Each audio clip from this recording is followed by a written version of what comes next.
Well, the CU people revelations is just a clarion call for Nigerians to stand up, to be to respond to the reality of the situation. And the reality is that there is an audaciousness on the part of the party in power, the APC, to want to foist a leadership in this country, whether we like it or not. The recall that in the first interview that the press conference that few people gave, they came up with the Omuma magic, and the speculation then was that it was in about 18 states. But to the glory of God, the INEC chairman, after doing the initial clean of 2.7 million, decided in openness and transparency to now upload, in compliance to the provisions of the Electoral Act, upload the voter register in the INEC website. And we heard that there were resistance on the part of party power against uploading that in the website. And not just that they uploaded it, but 2011. And from that 2011 to date, a lot of things had happened in the register. That register of 93 million is messed up. So people can now, in the comfort of their bedrooms, anywhere in the world, click to CVR INEC, and then once you enter into the link up with their email address, you will have access to any uh, uh, any registration unit in the country, and you can check, verify, and confirm everything. And Nigerians have been interrogating that process, and the revelations seem to have been more than CUPP ever imagined in their earlier announcement. And they are urging all Nigerians, anywhere you are in the world, please Google CVR INEC. Help. INEC has pleaded with Nigerians to help them to clean up the register. That's a column for you to, if you want to complain, if you have an objection to raise about you can raise the objection, and then they will give you a receipt, and then later they are promised that they will handle all those issues of objections as the case may be. So that if at the end of time we have 53 million registered voters, we know that we have 53 million registered voters. Unlike the situation we have, you can, a lot of new centers, especially the new centers were opened up. So what we are waiting on the part of INEC is to see that this cleanup is thoroughly done, and that the people who were involved, the people who were involved in this heinous crime, goes in for it, because that's the only thing that can deter people from doing that in the future. Earlier I suggested a liberalization of this registration process, whereby you can go to INEC register, you go to your bank, you pick as you pick your ATM card, you go and pick your PVC, and you go. It's the same technology that is used in the printing of ATM cards. It's the same technology that they use in the printing of the PVC. It's pure biometrics. So there's nothing too different from the technology. So, and they can do it, and people can just go at any time when you turn 18, you go and do it seamlessly without having to go and waste all this time that we'll do doing that. So the revelations, the first thing is that issue of the register, and we urge all Nigerians to help in the cleaning of that register. It's a continuous process. In fact, the much they can do this time till after the election. After the election, we can call for a total review so that that register can be cleaned up. I can tell you, I went to my booth. I saw my dad. He's late. He died about 8 years ago. They are still in the register there.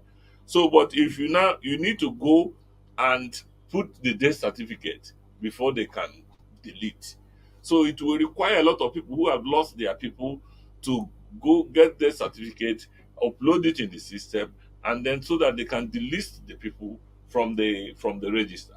So these are issues that are there for further interrogation. It doesn't have to just be that we must handle them before this election. And then another very critical issue that worries everybody, and that is the major this thing of CUPP, is that the people already were aware that they are going to use PVC in this. You are going to use your biometrics.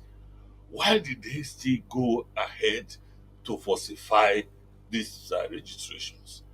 Meaning that there's a way, the same way they circumvented the process of registration is the same way they want to, circumvent the process of these biometrics during the election. So that's the worry. And the only thing that worries the CUPP is the silence of the security agencies. The security agencies are called the leaders of political parties, explain to them what they will do and what they will not do. But the police, the DSS, their their their silence in terms of unraveling who are the people who did this. INEC has already said they have identified 23. Later, maybe the number has kept increasing as all these revelations come up. Because for any point there's an infraction, they have somebody who has the access code to the place. They know the person. So why is DSS keeping quiet? And the situation that baffled us was in Imo State, where the Omuma, where the governor comes from, instead of the DSS and police going to investigate to find out what happened, they went after three INEC staff, picked them, and put them in the DSS cell, from DSS cell to police cell, from police cell they took them to magistrate court and took them to prison. And they had to suffer all forms of humiliation. They suffered and they were treated like first class criminals for the main reason that they were being suspected that they were the people that revealed the Omuma magic to the people who gave the information. Not that they were the people who falsified the figures, but that they were people who reviewed the documents. Whereas the documents they were being charged for was also have been released to the public by between 14th to 24th of August.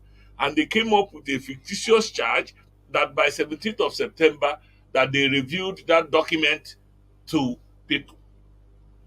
So you can imagine to what extent our security agency, and it was the police that was handling this issue. For a document they know is not a secret by virtue of electoral act. The INEC chairman had disappointed everybody. It's now on the website of everybody, and they had to quickly now go and withdraw the charges they had against those INEC staff. But before then, they had subjugated them to inhuman treatment, and they have also intimidated other INEC staff in the Owerri office. Because if you do anything now, you can go the way of these people. So all of them, all the INEC staff in Owerri, they are afraid of either the police or the INEC. But the people who did something wrong were being protected. So now also revelations are coming up. Is it not important that they investigate to find out who are the people directly involved in this? And we need to see prosecutions in the weeks to come. And then finally, the the the new dimension to this is the wire issue. And then the wire issue is because of they have impoverished Nigerians. They've made everybody poor, especially in the rural communities. I can show you video in a Bonny state where they were busy. They created a center like that. They created a center where they expected people to come, and people were doing registration. People were doing registration, and that's how they were collecting the numbers.